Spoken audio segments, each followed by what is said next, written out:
A paz do Senhor, meus irmãos, que Deus abençoe a todos. Hoje é quinta-feira, amanhã é o nosso culto de batalha espiritual e hoje é o 25º dia do nosso propósito de fé. Preste bastante atenção. Hoje é o 25º dia do nosso propósito de jejum de batalha espiritual. E amanhã, então, é o nosso grande culto ali na nossa igreja.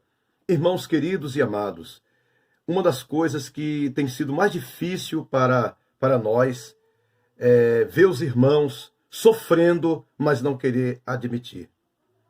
Por que é tão difícil admitir o sofrimento? Sabe por quê? Por causa do nosso orgulho.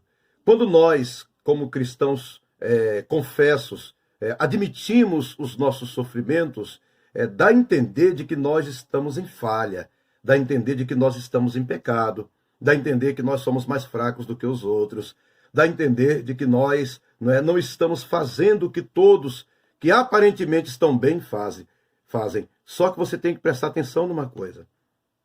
Nós nunca sabemos, com os nossos olhos comuns, quem está bem e quem está mal. Por quê? Porque só a própria pessoa sabe. Às vezes você vê a pessoa bem empregada, mas só Deus sabe se ela está bem. Às vezes você vê a pessoa em um casamento, mas só Deus sabe como é a sua intimidade. Às vezes você vê os filhos todos arrumados à sua frente, mas só Deus sabe como é dentro de casa. Então, não se confunda.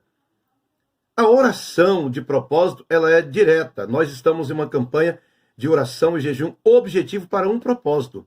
Para um propósito. É batalha espiritual contra a quebra de maldições. É isso mesmo. É para quebrar maldições.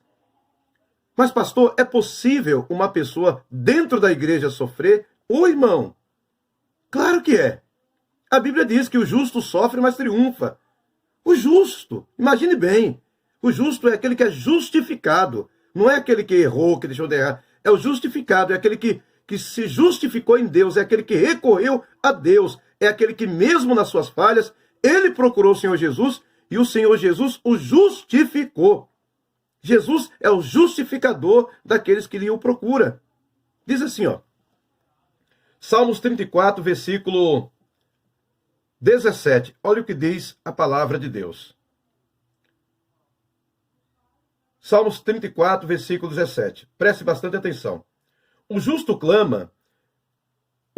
clamam, e o Senhor os ouve, e os livra de todas as suas angústias. Quer dizer que nós teremos muitas angústias, muitas angústias. Isso é o justo.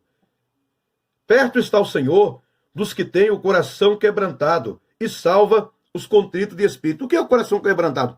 É aquela pessoa que ela está quebrantada, que ela admite, que ela se entrega, que ela se rende. O coração se abriu para a verdade, o coração se abriu para aquilo que está acontecendo. Por que Jesus tinha um grande problema com os homens da sua época? Porque os homens da sua época não admitiam.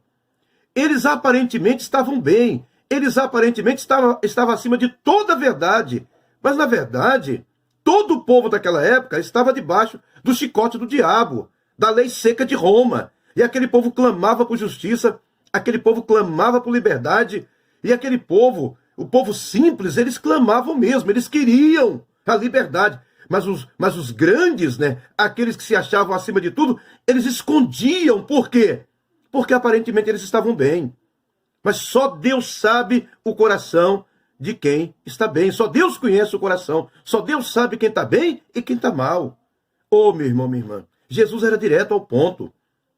Ele era direto ao ponto. Seja direto ao ponto. Estamos nesse jejum com orações direcionais. Essas orações têm endereço certo. Nós estamos em um combate espiritual. Estamos em um jejum de batalha espiritual para destruir maldições e tomarmos posse de todas as nossas bênçãos retidas.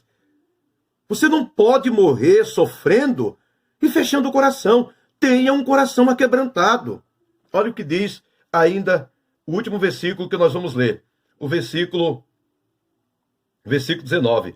Muitas são as aflições dos justos, mas o Senhor as livra de todas. Muitas são as nossas aflições, mas Deus nos livra de todas. Quer ser livre de todas as suas aflições? Recorra a Deus. Entra nesse propósito conosco, em nome de Jesus. À meia-noite iniciaremos mais uma vez esse grande propósito para que amanhã realizamos o nosso culto. Deus te abençoe, em nome do Senhor Jesus.